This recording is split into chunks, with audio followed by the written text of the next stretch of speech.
Back to school. When I was in school, the washroom was about 3 miles down the hall, see? And that's where they got the idea for that picture book, Run, John, Run.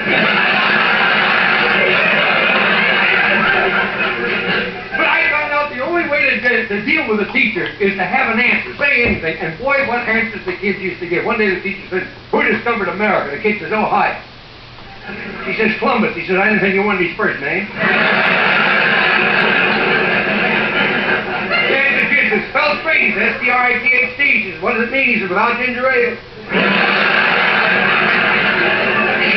The kindergarten teacher says to the kid, "How old were you?" The kid says, 7 at school, 6 at home, and 5 on the bus. One kid came home one time, he had a gold star, and his father says, "What'd you get it for?" The kid says, "Arithmetic." I said, 5 and 5 is 9. Father says, 5 and 5 is 10. He says, "I was the nearest."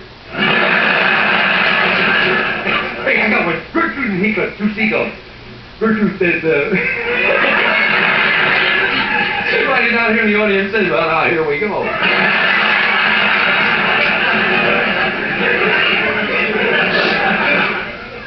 Heathcliff says, "Gertrude, did you know that Roger the Rabbit's going to teach arithmetic at school?"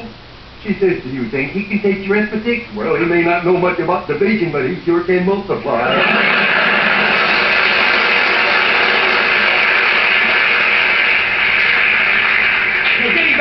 Getting back to school, I remember a teacher that I had. Now, I went through the 7th grade. I went to the 7th grade. I left home when I was 10 years old because I was hungry. I used to, I work in the summer, I go to school in the winter. But I had this one teacher who was the principal of the Harrison School in Vincennes, Indiana. To me, this was the greatest teacher, a real sage of my time, anyhow. He had such wisdom. And we were all reciting the Pledge of Allegiance one day. And he walked over, this little teacher, Mr. Lasswell was his name. Mr. Lasswell he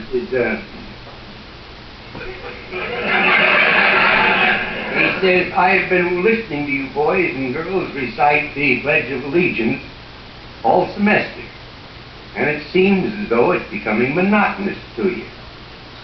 If I may I recite it and try to explain to you the meaning of each word.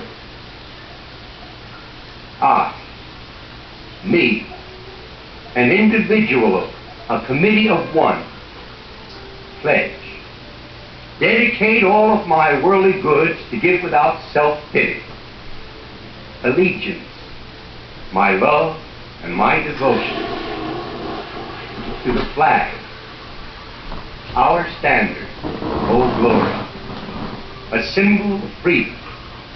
Wherever she waves, there's respect, because your loyalty has given her a dignity that shouts, freedom is everybody's job. United. That means that we have all come together. States, individual communities that have united into 48 great states. 48 individual communities with pride and dignity and purpose. All divided with imaginary boundaries, yet united to a common purpose, and that's love for country. And to the Republic, a state in which sovereign power is invested in representatives chosen by the people to govern. And government is the people, and it's from the people to the leaders, not from the leaders to the people, for which it stands. One nation,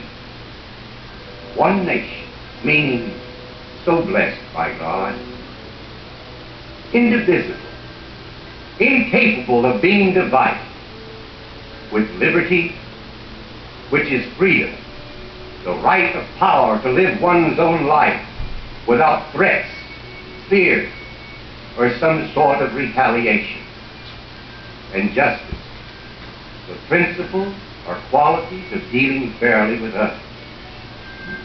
For all. Which means, boys and girls, it's as much your country as it is mine.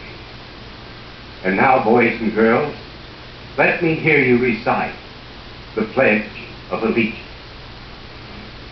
I pledge allegiance to the flag of the United States of America and to the republic for which it stands, one nation, indivisible, with liberty and justice for all. Since I was a small boy, 2 states have been added to our country, and 2 words have been added to the Pledge of Allegiance: under God. Wouldn't it be a pity if someone said that is a prayer, and that would be eliminated from schools too?